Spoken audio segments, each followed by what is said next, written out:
Senegalese TV comme niñ ko dee defee saa su nekk rek every Tuesday ak every Thursday ñu indi leen seen Birr Gambia show tey nag seen Birr Gambia show ñu ñëwal leen fii fi nga xamante ne mooy Sénégambia ñu waxtaan ak ki nga xamante ne mooy Alagie Muhammed aka veteran journalist nekk ak comédien nekk ki nga xamante ne fu mu nekk ni ñu bari promoteur ak MC whatsoever ñu bari xam nañ ko si dëkk bi fii nii waaye balaa ñoo dem rek maa ngi nuyu képp ak ki nga xamante ne rek yaa ngi seetaan jamono ci si Senegalese TV di nuyu ñu nekk si prison yi di leen ñaanal yàlla génne leen fa ak ñi nga xamante ne ñoo nekk ci lalu lopitaan yi di leen ñaanal yàlla may leen wér ak wér la fépp fu waaye mu ci nekk rek jamono ci ñu ngi laa ñaanal jàmm ji bare bari di ko ñaan si biir réew mi Birr Gambia nag comme ni ma leen ko waxee rek dañ dee waxtaanee current issue yi dañ dee waxtaanee jafe-jafe yi lépp li nga xamante ne rek askan baa ngi koy waxtaanee wala askan baa ngi koy jàmbat dañ koy teg si table ji ñu waxtaanee ko wax naa leen ne nekku ne politique kese la ñuy indi léegoo-léeg ñu dugal si musicien yi léegoo-léeg ñu dugal si comédien yi léegoo-léeg ñu dugal si promoteur yi jamono ji nag ku ne xam nga ne wax bi bari na si dëkk bi si yu bari am si dëkk bi su ñëwee si wàllum musique industrie bi ak yooyu tey nag ma am fi Muhammed mbe bulala ini mole ñu konto ne konto toñati famo keta mbe tentula mbe jayla baraka bake and thank you for having me it's a pleasure Muhammed kata famo keta alhamdulillah bari ngala tentu bake I saw your post among me back. It could be world veteran journalist is back. To have a world veteran general or is back, something like that. Yes. Of course, I've been away for almost 1 year. Sanji Kilimanta media to. Nana activity be put on hold there because mbe kuja ma lot of. Yeah, that's private. Mbe haji dollar men kumara. Katambi media. But you know, itala do ko be mo media bi.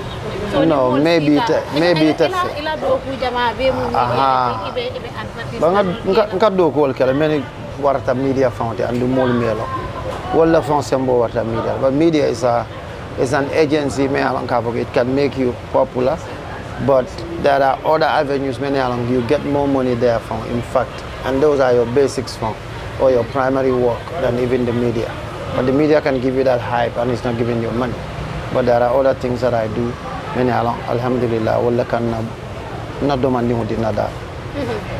Aketa famuti iwan tara media to ye ku jama jele mi yalo ko hapunta media kono nana ta media no fanera Gambia media kay every day you are seeing things kool be kala la kool mol ba fo kanne ñi watim kono nak bi lafta mol ya men kacha fan mune ñi kacha si Gambia music industry diamu jama diamol be siari ngene nana ta artist wala karola nana ta artist wala ni promotal tema nana ta aning musician wala tema fa tay nak Muhammed dañ koy jaxas ba xas deg waaw ko mala mayo su interview ñu ñaar dañ ko dé jaxas ba xas waaw loolu ok gis nga bu yàggul dara gis nañ fi problème yi Ali Wali ak Awa Gambia gis nañ noonu te gis na tamit yow tamit sànni woon nga si sa kaan nga ne yëguloo show bi moo tax promotuloo show bi something like that foofu bëgg naa nga leeral ko bala ñoo dem fooda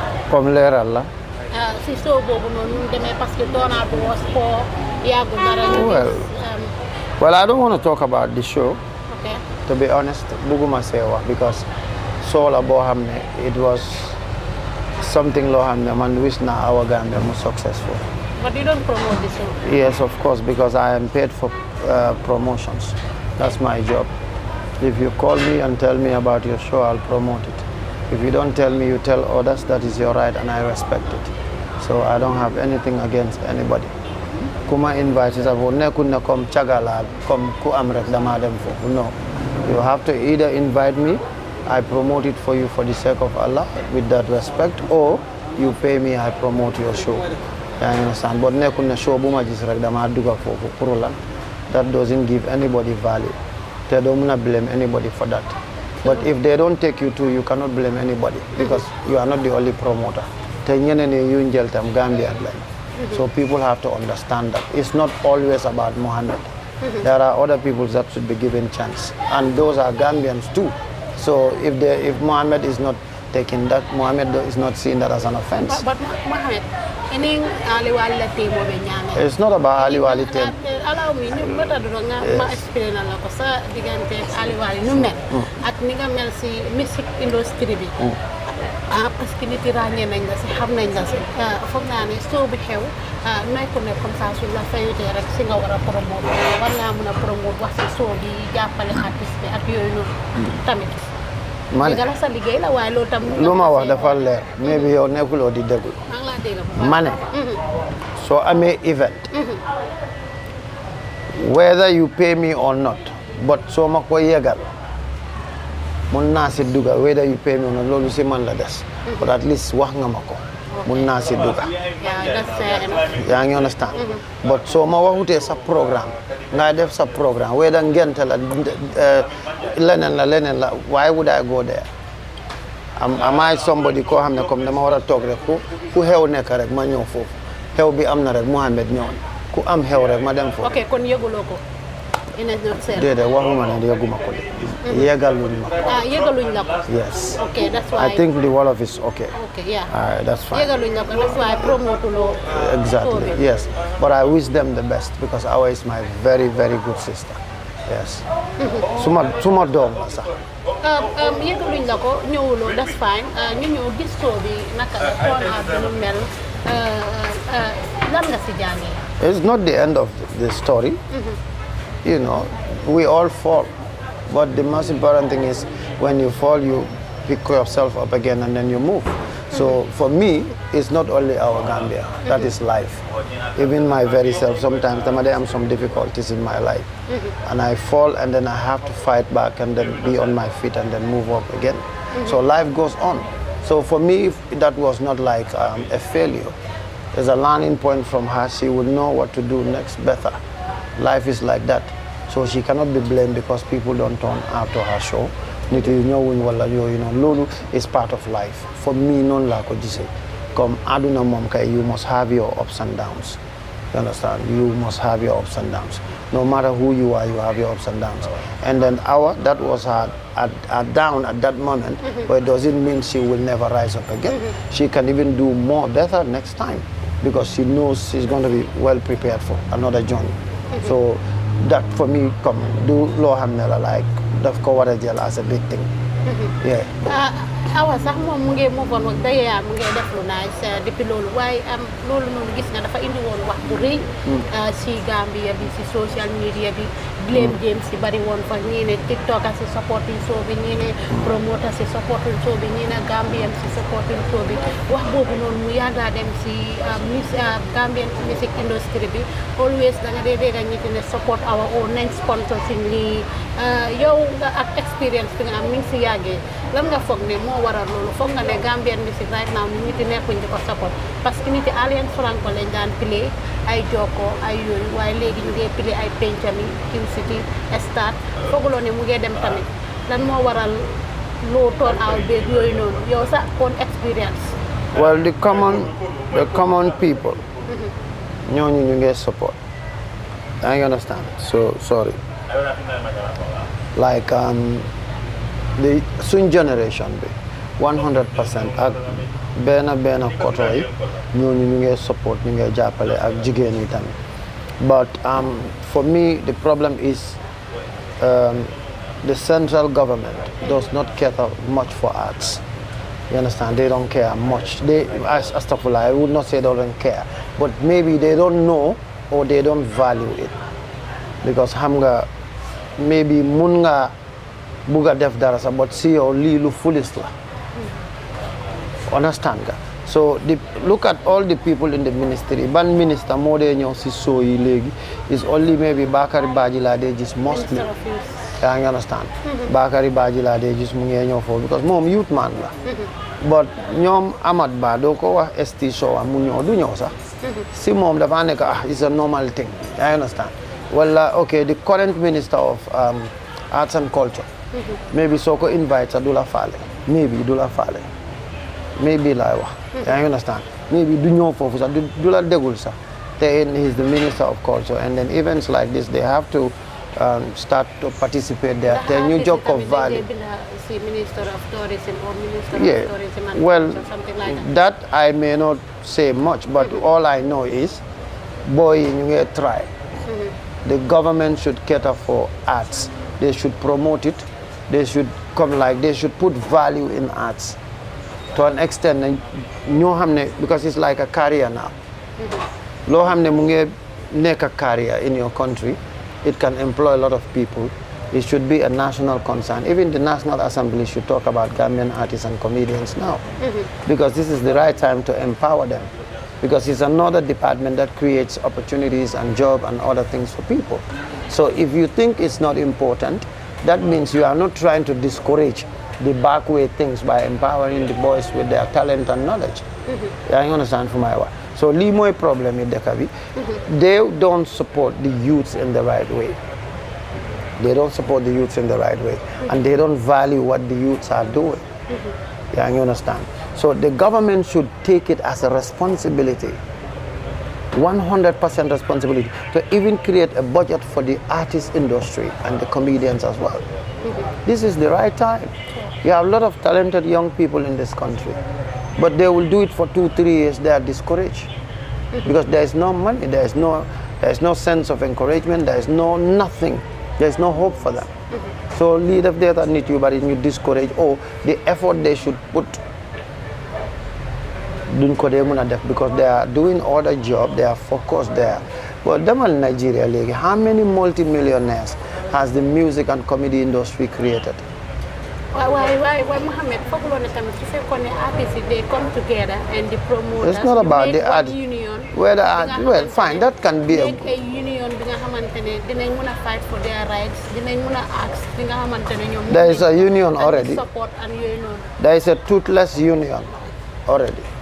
Already there is a Gambian music union, but I call them the toothless union. Not everybody is responding. No, that they are working together. That is the thing. Toothless simply means it's mungi fa wanda amud bon bu muna mata. So it's just there as a ghost department, but it's not functional. It's not doing anything for the youths. For the youths. Oh, maybe they are trying, but the right avenues are also not responding. That could be another thing. I understand.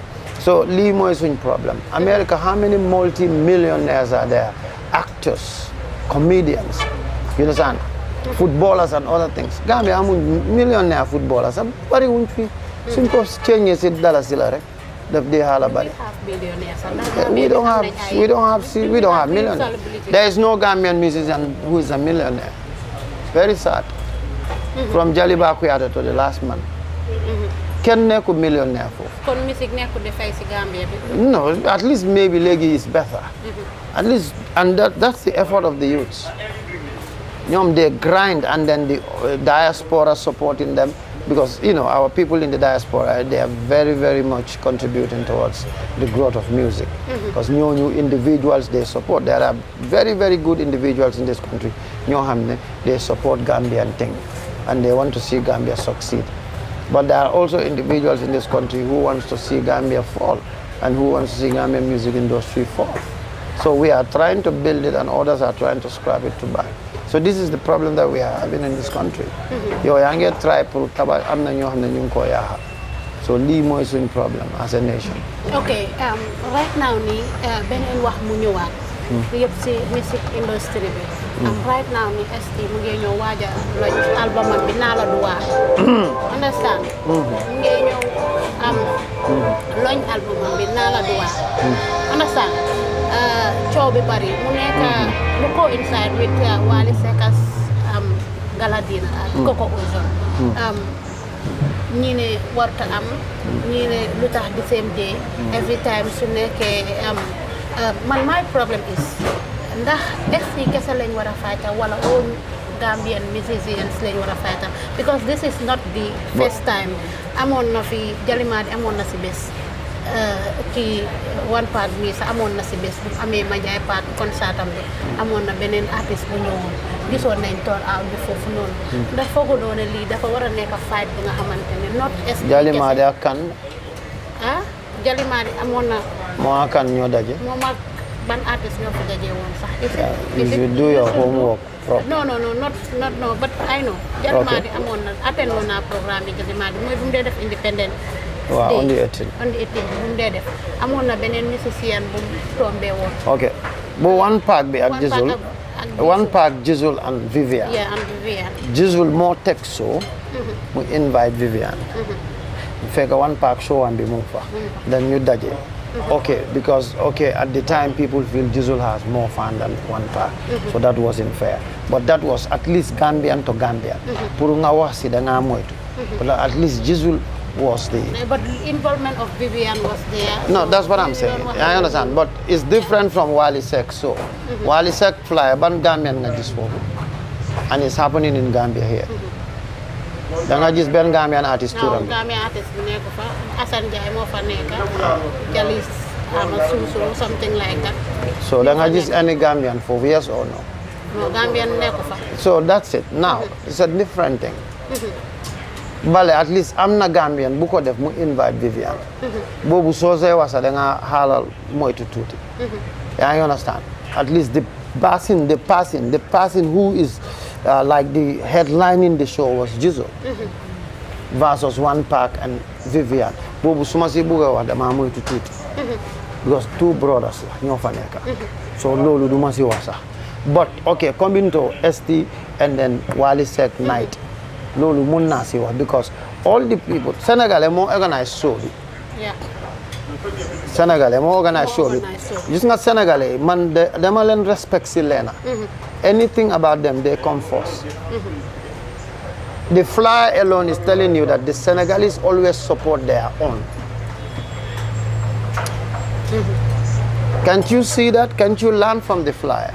The flyer is telling you we are coming to do a program in Gambia but no Gambian is invited there.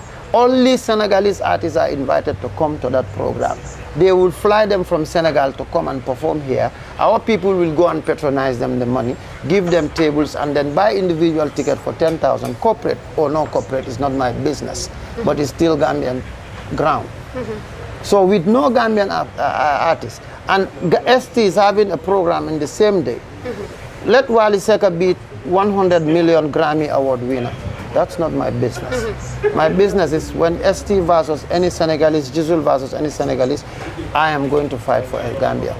And my video, when you watch it properly, I'm not saying when you just watch it halfway or you just watched it on TikTok. I mentioned Jizzle and Attack. I said this fight is not for ST, it's for all artists, and I make reference by calling Jizzle and Attack. So it's not about we are fighting for ST.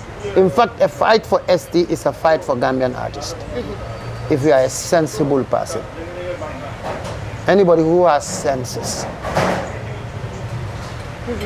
you will understand that this fight is not for ST. The fight is for all Gambian artists, because when we fight for ST, and we win, it means it will not repeat itself. If another Gambian, just listen to me. Can you listen to me? Okay. You will listen. If we fight for ST and then we win the battle, it means we are fighting for any other unprecedented event that may occur in the future of such nature. This fight is too late because every year you get Senegalese artists are coming. It's never too late. This is too late. More than tarde.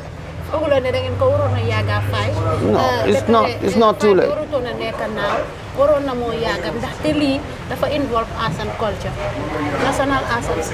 Right now, we are not talking about the arts and culture. All we are saying is,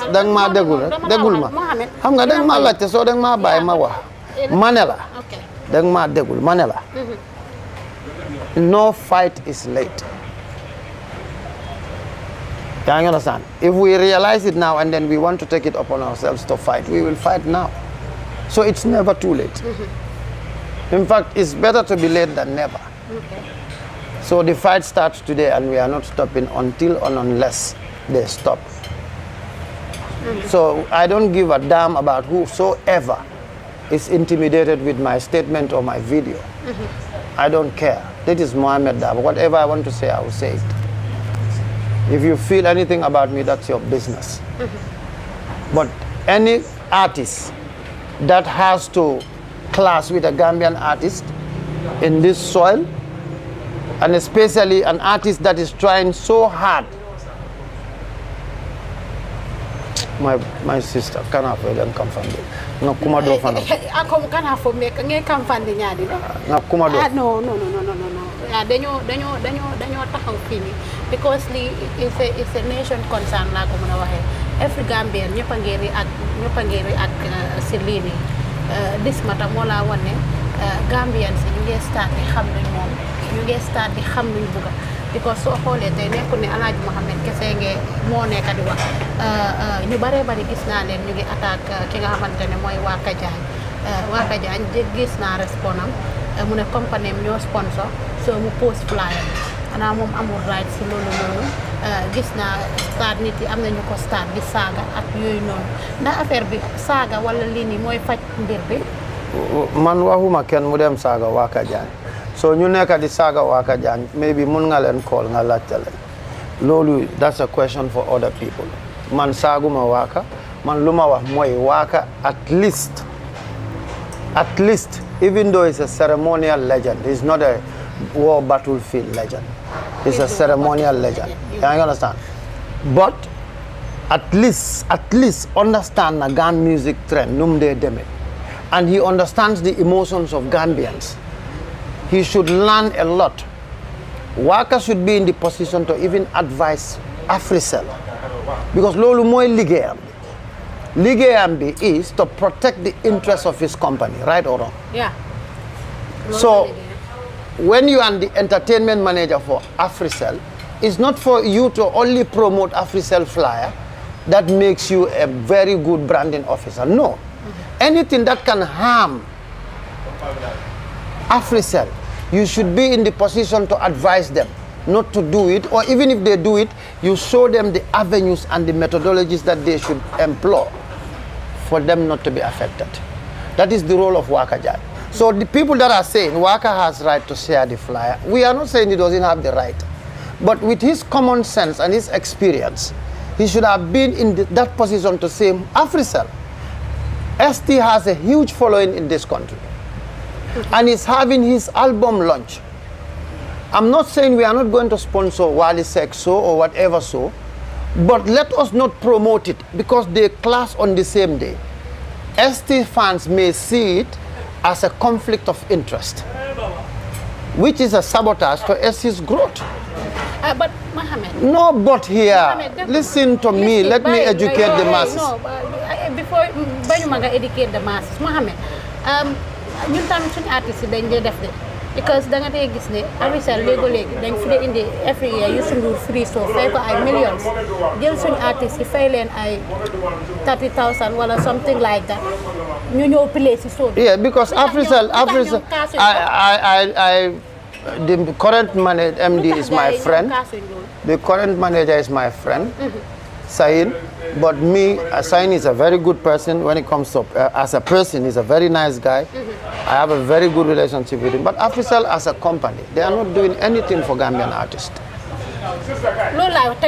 And they have the most evil budget to brand people, Africell. The way the money they pay people to brand them is evil. And Africell is making millions out of Gambians. They are not making millions out of Senegalese. Why should artists just listen, just listen. They are making millions out of Gambians.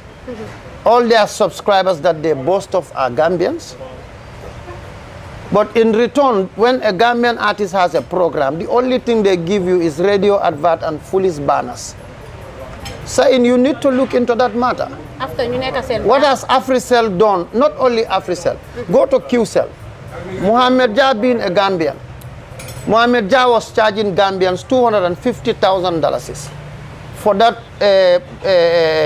let's say nursery school field. Muhammed Jah of all people was charging Gambian artists $250,000 for a venue. Now they reduce it to $150,000. What can Muhammed Jah do in return to support the youth of this country? Ali, your voice. So you understand? What can Muhammed Jah do in order to support the youth of this country? Now they are charging $150,000 again. It was from $250 to $150. Is Muhammed Jah helping Gambian youth? Is he supporting Gambian youth? What can you say? This is what Africell has done for Gambia. Degul Marek.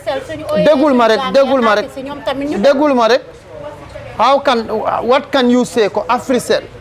Li lañ def pour Gambian yi. Oh, they are interrupting me so bad. Ali Wali mo ñu nekk di interrupt ni ñu ngi ni live Ali Wali mo ñu nekk the interruption is too much.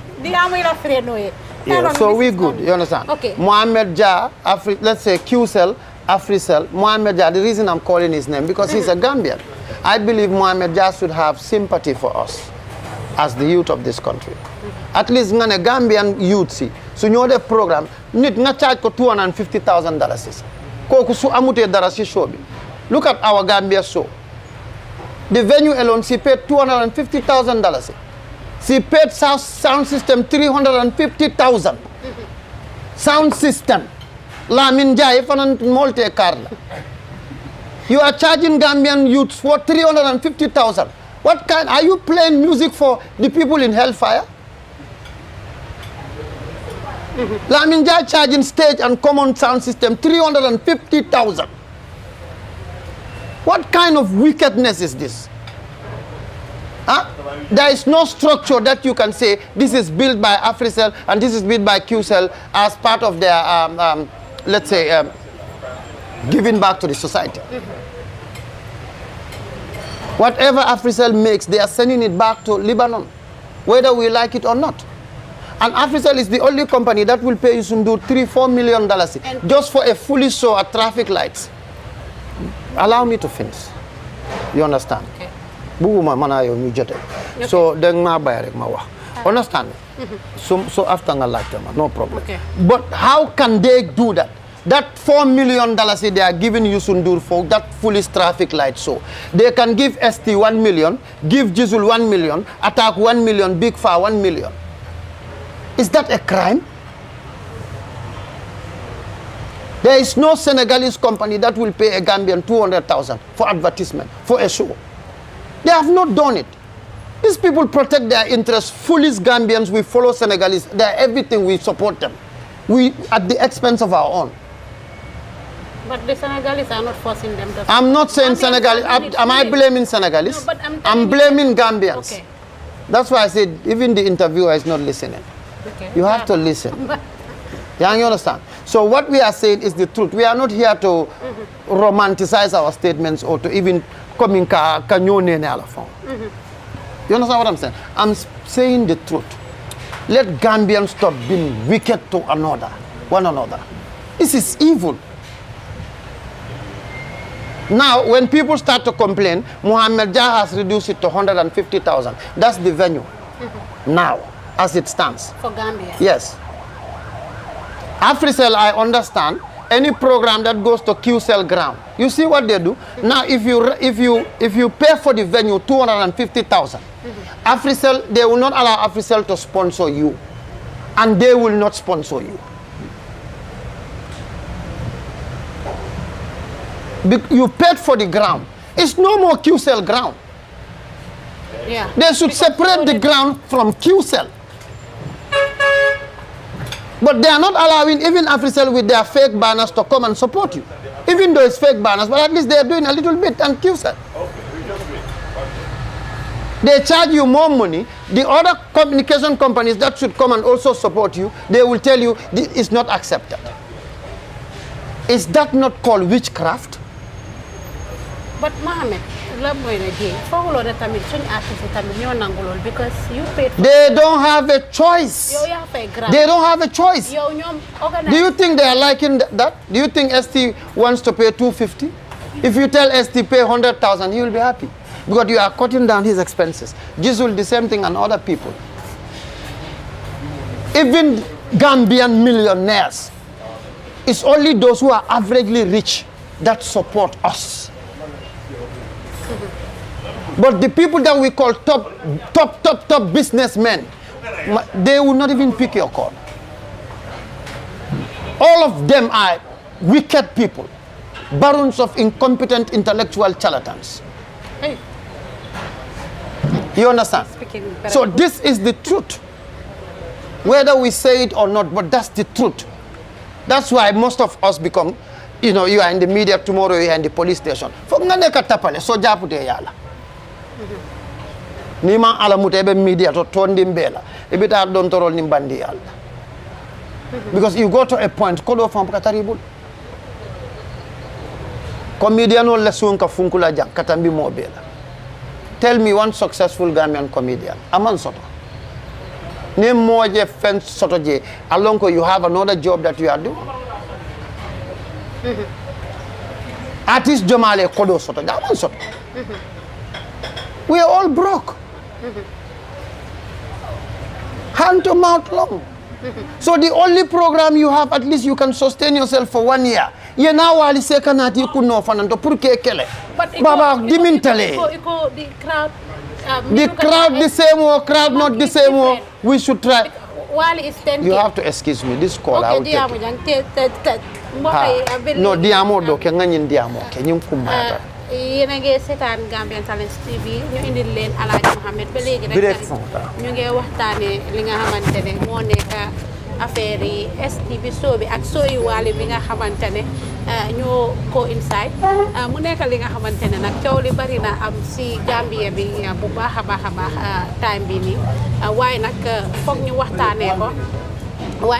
waxtaanee ko ndaxte yëfi Gambien la comme ni ko dee waxee saa su nekk Gambia is high time ñu support lu ñoom ñu supportante ndaxte tey comme man li ma dee wax rek fight bi nekkut ST kese te warta nekk ST kese Gambien artistes yi fa war a nekk si biir ndaxte tey su fekkee ne tey ñi nga xamante ne ñoom ñooy Gambien artistes yi ku si am soo duñ gis Gambien si génn support suñ paree ku nekk ubbi sa live wala ku nekk toog si social media bi ku nekk di wax ne dañ war a support Gambien lii wala dugaluñ si lii bileem jéem si commencé ku nekk di bileem ku nekk loolu du mbir mi Gambien yi ñu fi am xaalis bari nañ Gambien ñu mën a support artistes yi bari nañ Gambien yi ñu ne neen mën nañoo supportante waaye nag foog ñun ñu ñëw together su ñëwee si artistes yi su ñëwee si comédiens yi su ñëwee si promoteurs yi ak ku munti doon rek as Gambien ñun ñëpp a war a ñëw together ñu taxaw artistes yi jàppale artistes yi ba nga xamante ne suñ amee seen bés yi ñëpp dinañ si taxaw mu successful ndaxte artiste bu nekk lu mu am rek si réew mi la moo desaat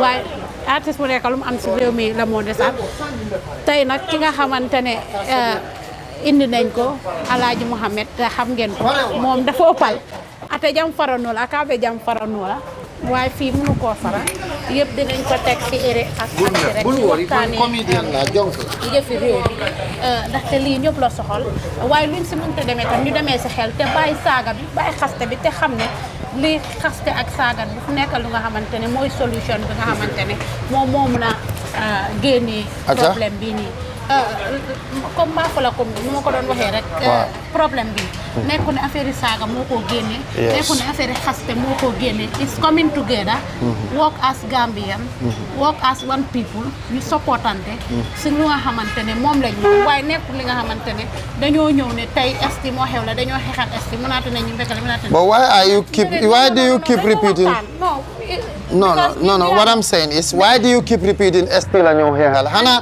kan moo la wax ST la ñoo xeexal non dafa mel ni yaa ngi bugg a nekk naa fi xanaa nañ wax dëgg rek non déedéet because xam nga what the mind has is the same mind that brings it out for you people will only fight for ST xam nga man nit yi dëgg la man dama dee dégul torop dégul ma yéen loolu ngeen dee fokk but a fight for ST is a fight for any Gambian artist I have to tell you this foog ngeen accept ko xam nga nit yi tam seen level du benn thank you then next question ñun accept that okay ñun accept nañ loolu if you accept then stop repeating it pour lii mu dem Wally moom naa fexal pour lii mu dem dañ koo leeral si ñëpp fight bi nekkut ST kese fight bi it's for all Gambia all Gambian artists yes la war a nekk parce que tey mun na moo nekk ST ëllëg mun na moo nekk attaque ëllëg mun na moo nekk Jisul gannaaw ëllëg mun na moo nekk Jalimaari gannaaw ëllëg mun na moo nekk One Pac gannaaw ëllëg mun na moo nekk anybody understand so fight bi warta am fii rek fight bi dafa war a nekk li nga xamante ne but that's the spirit okay the spirit is we've been fighting for other artists in other ways dafa mel ni ST bosam bi moo tombe ak bi te nit yi àdduna ma wax la leena if they want to kill your industry they don't go for the small artists they target the heads because when they know if you kill ST today in the music industry you kill Jisul and Attack ban mooy des they have their targets so they will start from the bigger ones and come down so if you don't protect the person at that moment that means you are not protecting those who are growing so protecting ST today or any other artist it means we are protecting a generation to come so this fight it might be ST's fight because it come mom la tombe but it's a fight for all Gambian artists. And if we win and succeed in this, we succeed in everything. That's what I want you to understand. So Mohammed, next step? Are you guys going to stop this Wally Seck show? No, Wally Seck is not my business. I don't even want to talk about it. If they want, let them bring Wally Seck at State House. Let Barrow give them 10 million. That's not my business. My business is we are going to support ST by hook or crook, and we are even ready to give our blood for it. And we are not going back. We are not compromising. So Wally Seck, so I don't have a problem with it. They have their right to organize it or whatever. Let's stop this show. Well, that's not my bread and butter. My bread and butter is to make sure ST show become a success, and inshallah, Allah will grant us our wish. This is what we are fighting for. Let Wally to have 10 million, 20 million in that show. I'm not grudge. I have nothing against Wally Seck. And in fact, maybe what people are even calling, man, I'm against the organizers, not Wally Seck. Okay. I have nothing against Wally. Wally artist la ko xamne mu ngi ut xaliss. Mu ngi ut xalissam bi. Ya ngi understand? So mu ngi lijante xalissam so ko fe dina ñew. Ya ngi understand? Mota nga am manager dafa important. Even as Wally's manager sometimes daf ko wara advice yeneen yi. Surely baaxut. Te Wally terangam bu bari Gambia fi la ko dé amé. So Wally si bopam dafa wara moytu Gambia. Ak Gambia li because lu xew moy Gambian yi dañ ko buga torop. A Gambian can go to the extent mu saga la ngiri Wally. So façon bobu soko amé ci deka yow tam da nga moytu. We love Wally. I hosted Wally's show not one, not two, not three times. I love him. He's a great guy. He has a very good personality. Te nit ku yar la. Parce que man ak mom taxaw nañ ñi waxtaan nañ. Very humble and respectful somebody. So I have nothing against Wally. I want people to understand this.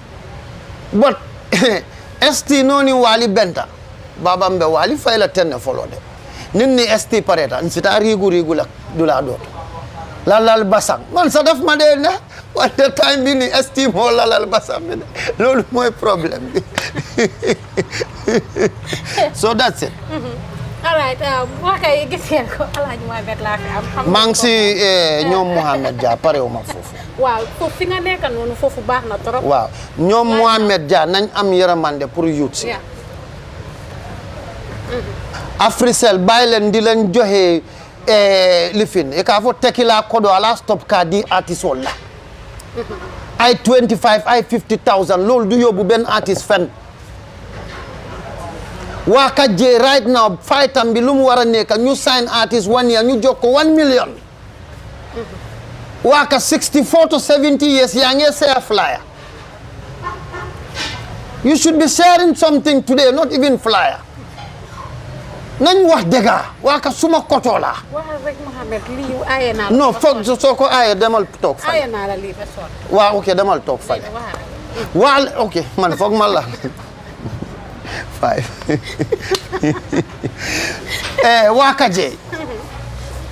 Waka J lan mu fight ne mu wax Africell ne mu wax sayin ne luñ dé joxe boy ahala. Why Mohammed harama. George Africell George. You cannot speak Mandinka. Let me say this in English. You are the commercial director. Just wait. RLB dafa important. I'm fighting for the youths. Degul ma. Before you fight for the youth, da nga xam youth si tamit ñom tamit dañu xam luñ leena fight. Because tay Africell ñeneen ni dañ dé o yeneen artiste gis nañ seen show yu bari légui suñ oyé yeneen artiste duñ dé dem. Waye da nga gis artiste bu bay 30,000 benen artiste bu jël 30,000. Lool la la nekk di wax because that is the tactics Africell use because they know the boys are hungry. That is still I will blame Africell. Okay. Boy nit ku xiif mu ngi romba fi amu 1000 soko joxe 30,000 def ko jël against his or her will. That is wickedness. I'm not blaming the youth for that. You don't have anything. They give you 50,000 12 months dem ko jël ak ñaka pexe. Yow sa bopp xam nga ne luma nekk di jël ni doyut li bari wut. Africell make hundreds of millions in months. To give a Gambian artist 50 million in a year is nothing to them. You are growing another industry. Every day, man, credit buma de jenda dafa bari. The megabytes is expensive. Wicked people, Africell and QCell. But Gambian si buga nañ ko tamit Mohammed. No, bugun ko. If you don't buy it, what will you do? You are already accustomed to the internet. You understand? Gambia, the internet is very expensive. Listen to me. Even the president is not talking about it. Now, I am going to say this. President Barrow, have sympathy for the Gambians. How? The internet at State House is free. The food at State House is free. Everything in State House is free. Now, they don't, whether it's taxpayers' money or it's Bill Gates' money, that's not my business. But all I know is free. You understand? Everything for them is free.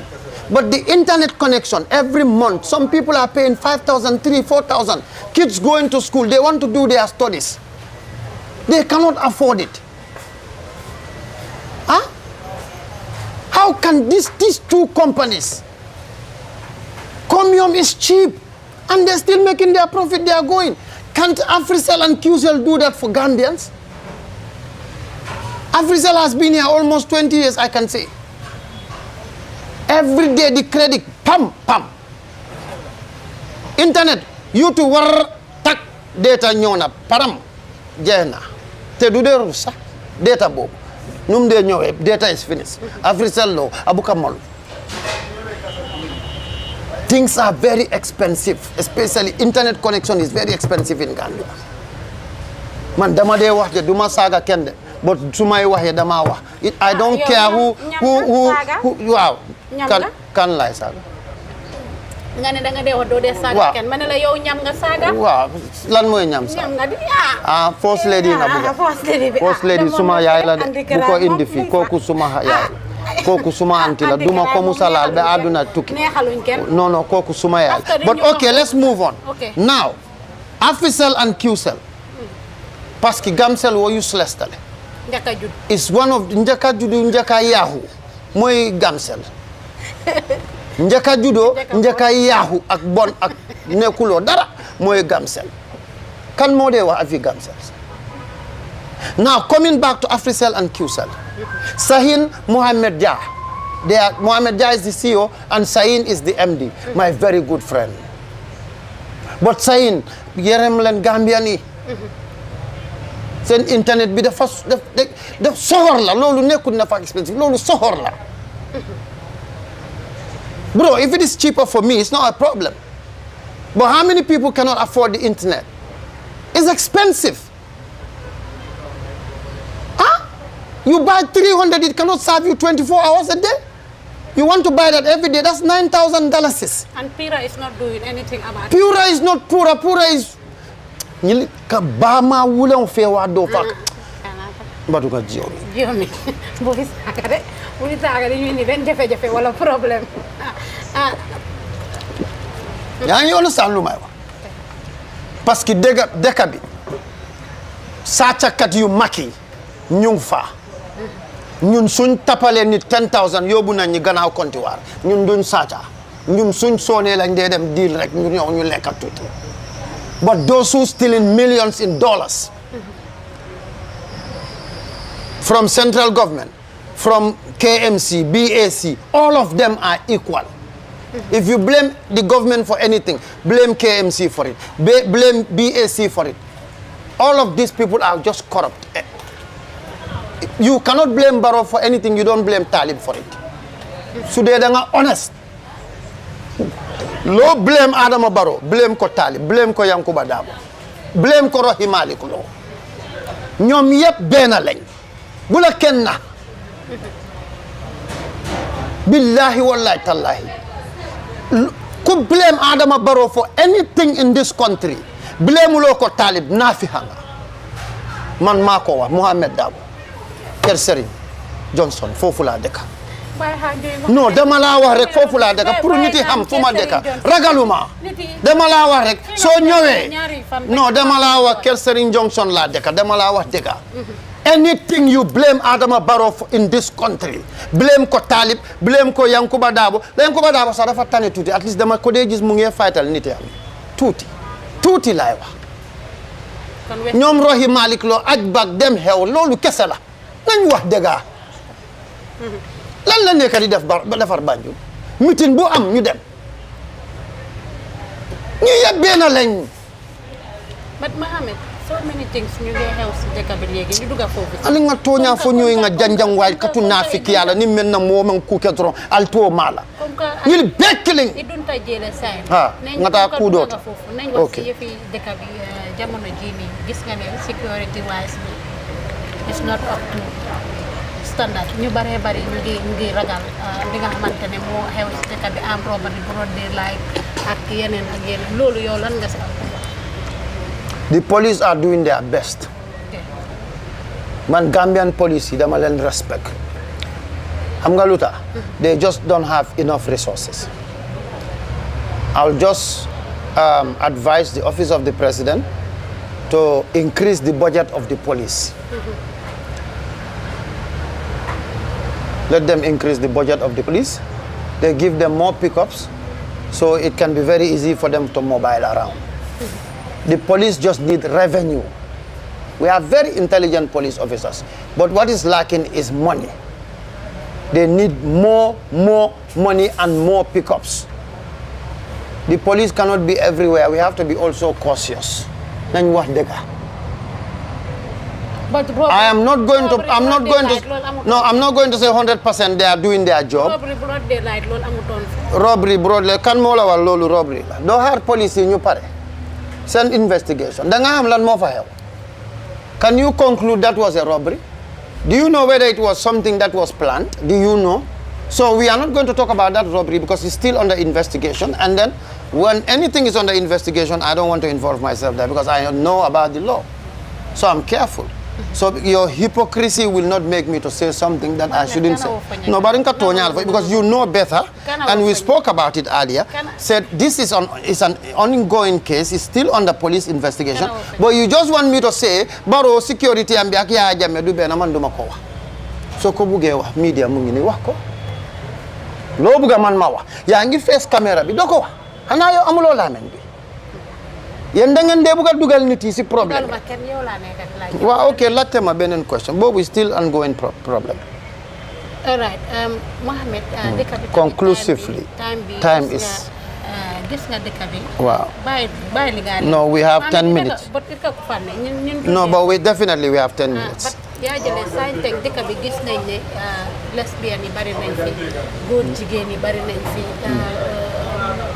Go to go gis nga recent video yu leak ak yoy nonu nekut li nga xamantene. Well, morally Gambians are losing their values.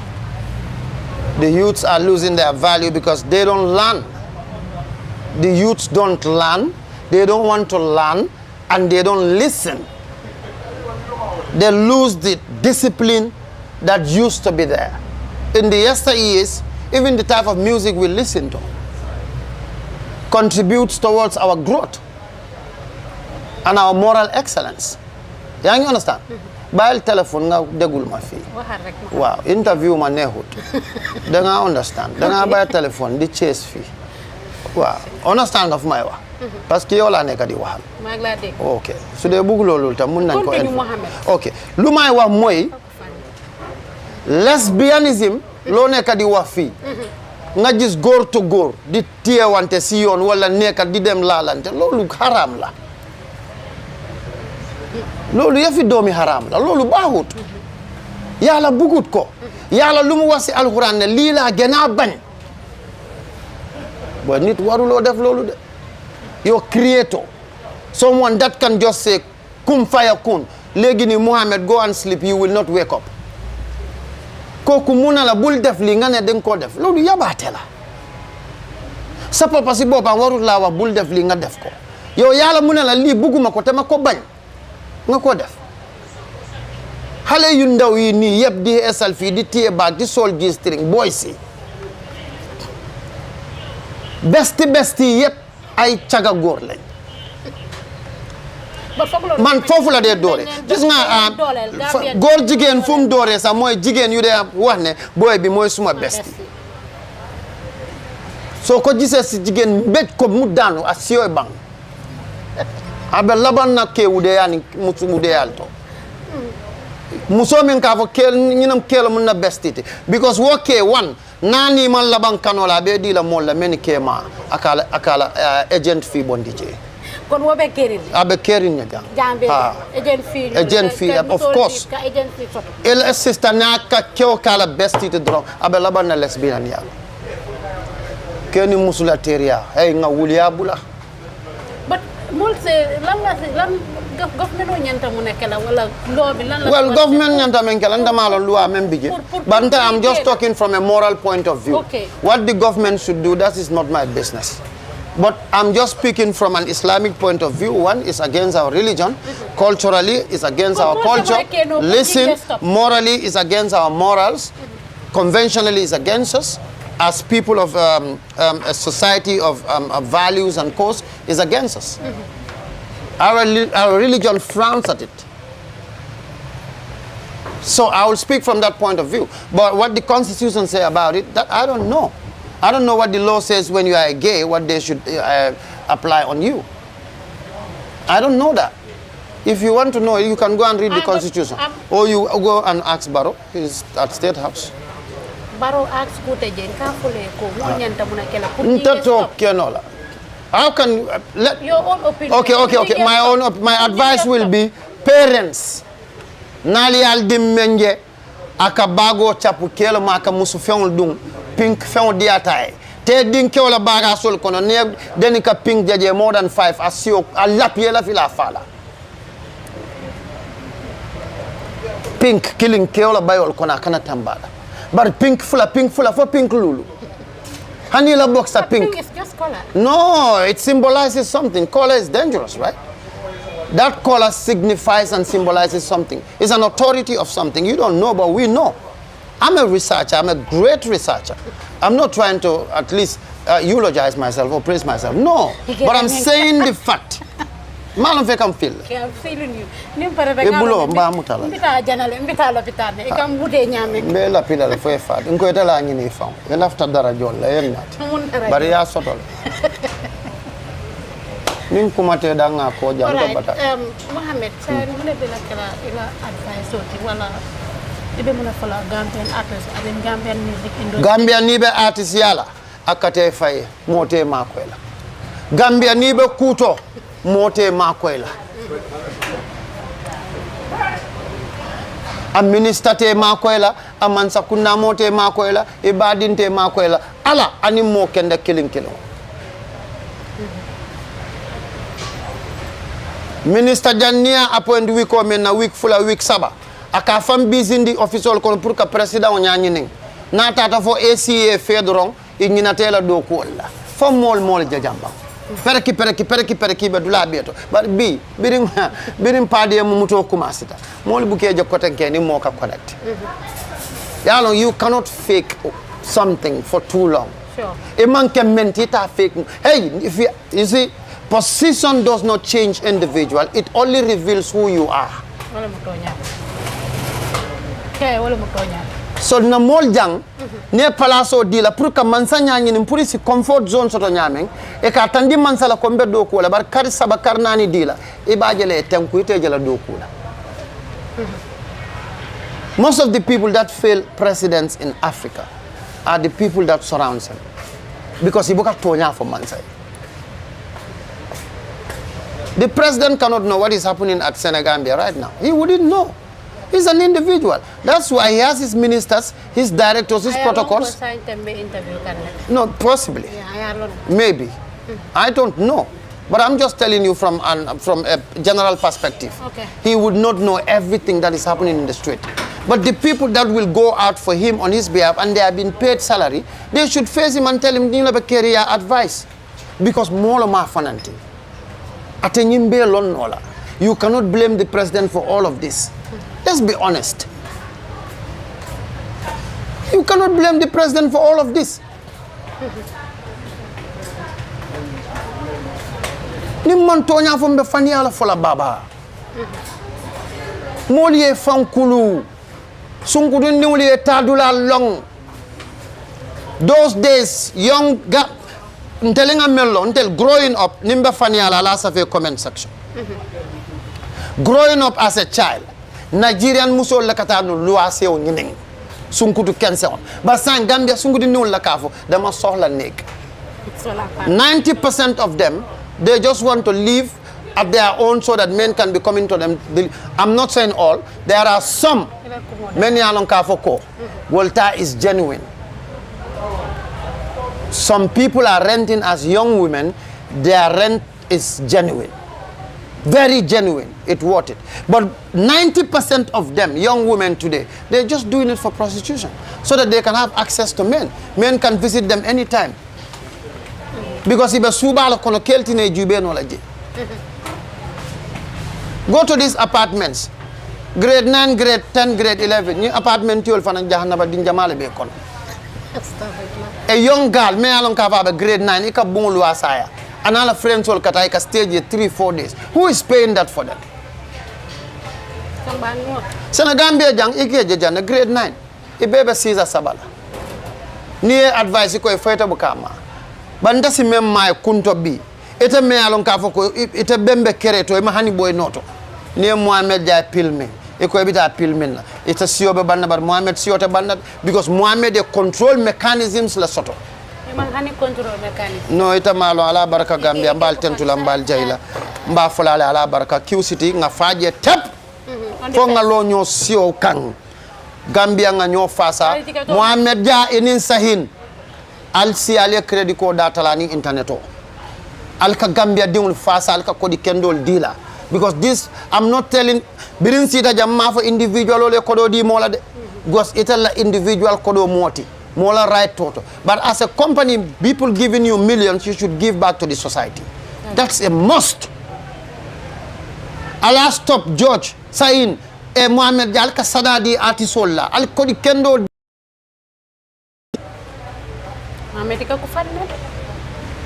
Ñinom toñati mbal tentula mbal jayla ala baraka baraka bake mbokk yi gis ngeen ko kooku mooy Alagie Muhammed Darboe comedian and ako businessman wala kan wol bebe ñoo bulle a recognized businessman mbenna bo kontonna pabi jambour mbe ali wali tentula mfana nater ba let me greet my own people ko mbula mbatu nga namol ko ali wali men yalo ngel nga momo konton jangole like Ali Wali Dembo Jambour Mbolama Ali Wali wo mun nam mbadi wol Ali Wali nga jël ndo ma fanan bi jam mo lamin mba fanan tentula mba jayla Fatou Camara Petrogas bi mba dron na konton Gambia musol ko mo kende bal mba tentula mba jayla abuka kufang abuka mo doya abuka mo la haji tinya Fatou Camara Petrogas Star Oil Sambe tentula mbe jayla kewol kono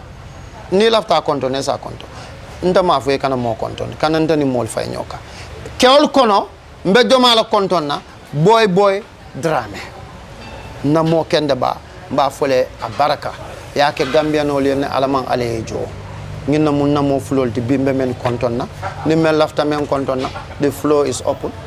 Muhammad jerejef thanks for honoring my invitation ni batandi bagel bari fana yam batandi xamna ni nte bota jam bitalo bitano no problem bitan ko ro ke badi na eta mante jo nga boss di alla media al famata ñin ci fa e ko ñaadi everyday to be boss ko yo boss di alla atel mante jo atel la boss fon bu lolé jaajaw yeen ngeen ñew fi añ sa amulen drink sa amulen ba ma bëgga dé waaye mbokk yi comme nim ko waxee rek on the first na ñëpp dem Q City ñu support suñu artiste bi ST support ko mooy support Gambien ñu supportante ñun ñëpp waaye nag Ali Wali naa feexa bu mag la nga toog sa side ba lu Mouhamed di wax yëpp moom moo ko nekka di day rek xam nga moom fan yi moom boosam baa ngi xala fay moom duma ko wax dara fan yi moom ñëpp xam nañ ne taay mooy loolu waaye nag lu ma mënti wax rek ñu dajee fi nga xamante ne mooy Q City ñu support luñ moom ñu seet affaire waaw sa nuyante bi yaagan nañ ko jeexal Moussa ak Mouhamed bu baax ñi nga xamante ne ñoo nekk ci liggéey bi sa gaay waxal gaay tamit gaay ñu ngi xiif man maa leen a jox rek añ loolu tam dafa important jërë ngeen jëf jox leen di dajee ba Thursday ak beneen artiste all right bye bye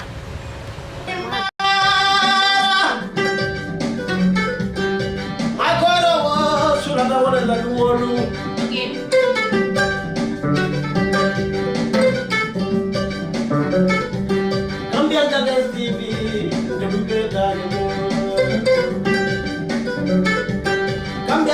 TV,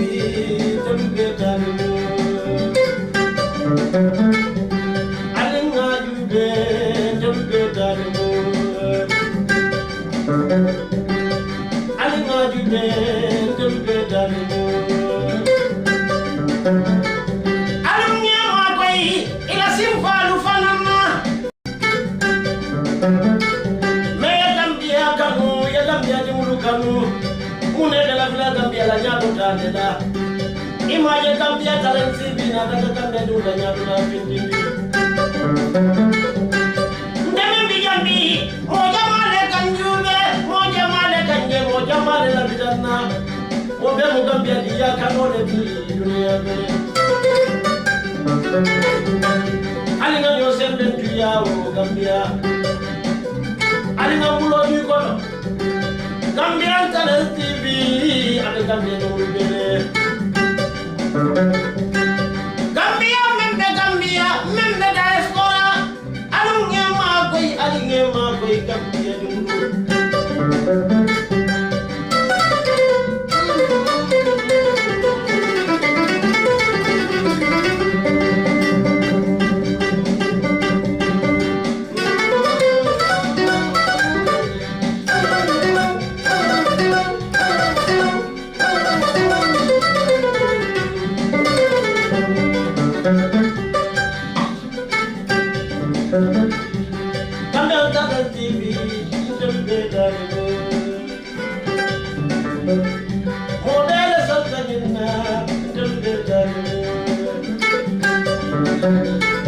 Gambia du la londo yikandi telbe daru. Ndebalu nimbarala dokulalu alama alayali jala simbala.